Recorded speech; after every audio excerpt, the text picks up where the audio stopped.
You think you've seen awkward television before, but nothing prepares you for the moment the studio audience realizes Jimmy Kimmel is about to keep reading.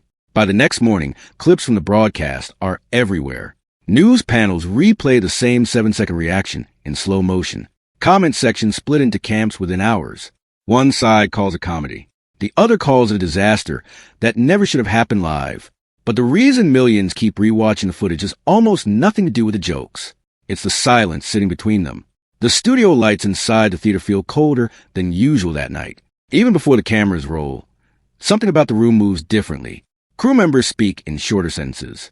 A production assistant standing near the stage entrance checks the rundown 3 separate times, even though nothing on the schedule has changed.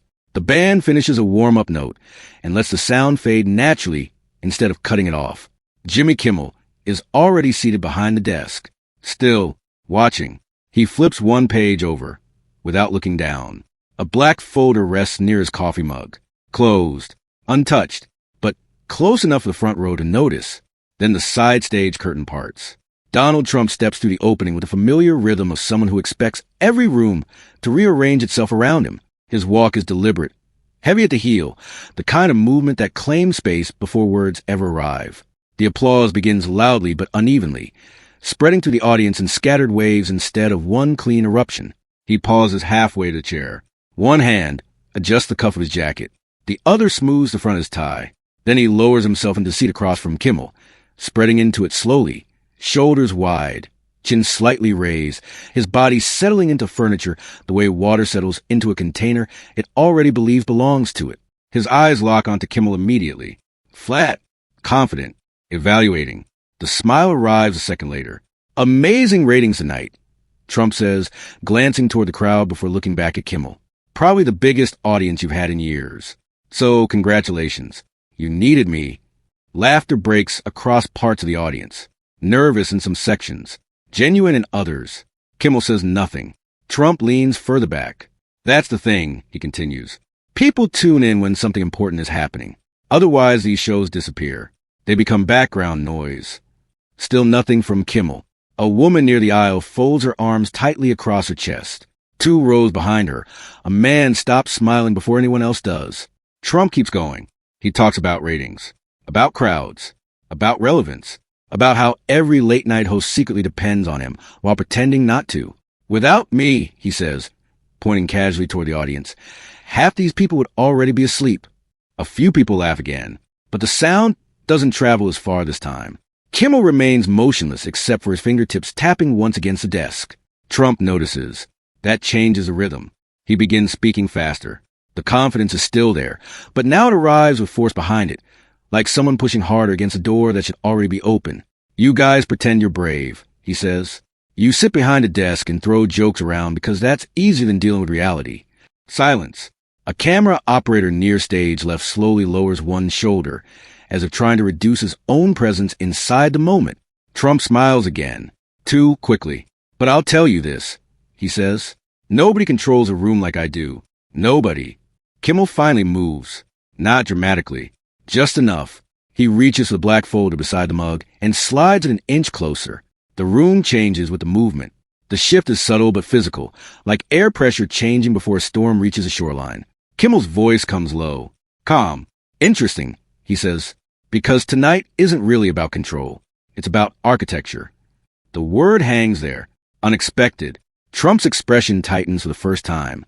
Kimmel opens a folder. Inside are printed screenshots. Not real messages. Not verified documents. Comedy sketches.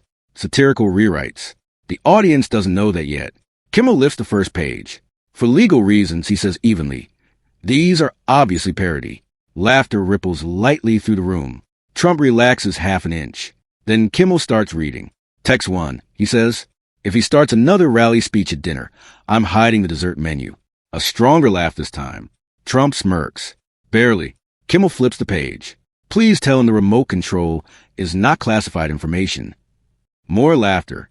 The audience settles into the rhythm now. Joke. Pause. Reaction. But then Kimmel reaches the third page. He stops before reading.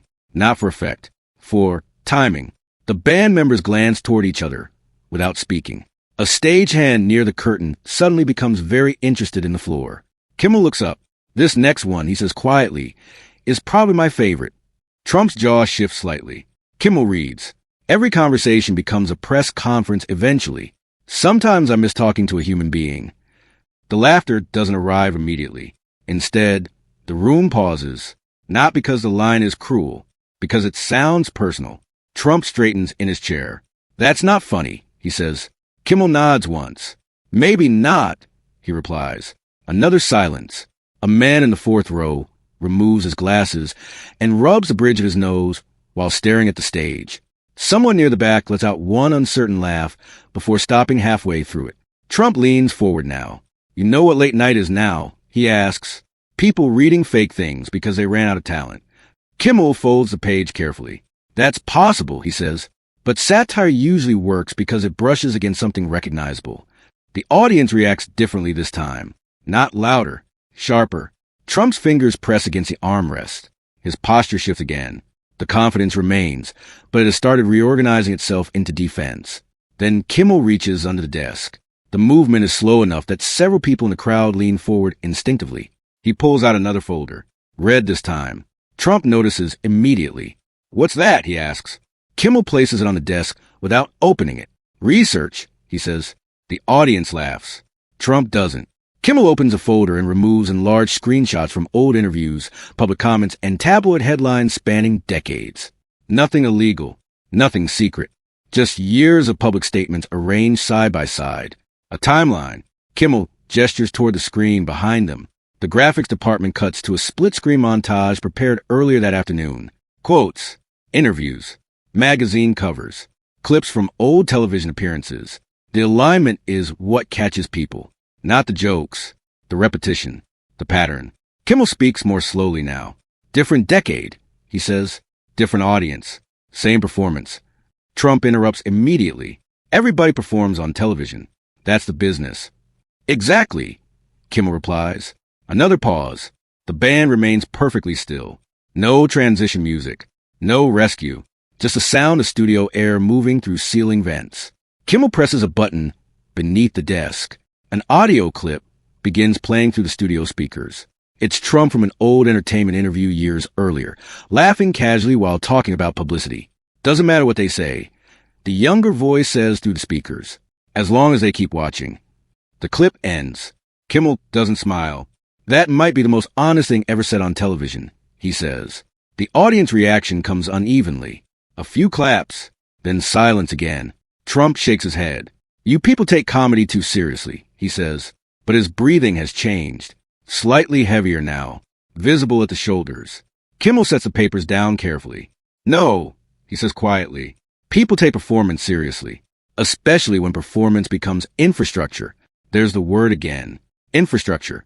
This time it lands harder. A woman near the front slowly covers her mouth with both hands. Trump points toward Kimmel. "This is why nobody trusts television anymore," he says. "Everything becomes a setup." "You agreed to come," Kimmel replies. The sentence is soft. That's what gives it weight. Trump opens his mouth immediately after, stops, closes it again.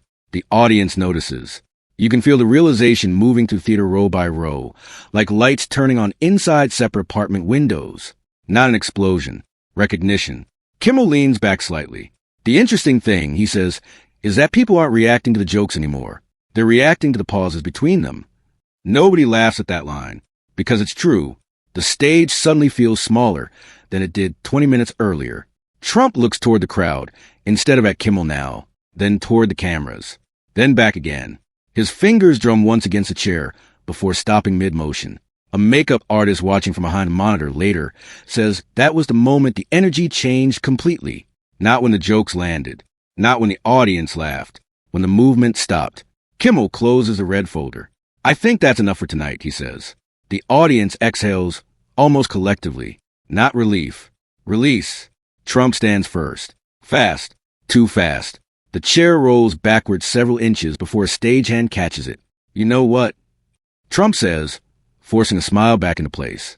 "People are going to love this, because at the end of the day, they always love me." But the sentence arrives unevenly now, pieces of it separating before reaching the audience. Kimmel rises more slowly. "Maybe," he says, then nothing. The cameras keep rolling for 2 additional seconds longer than normal. long enough to catch Trump looking away first. Backstage, the silence spreads faster than applause. A floor director stands frozen with his headset hanging.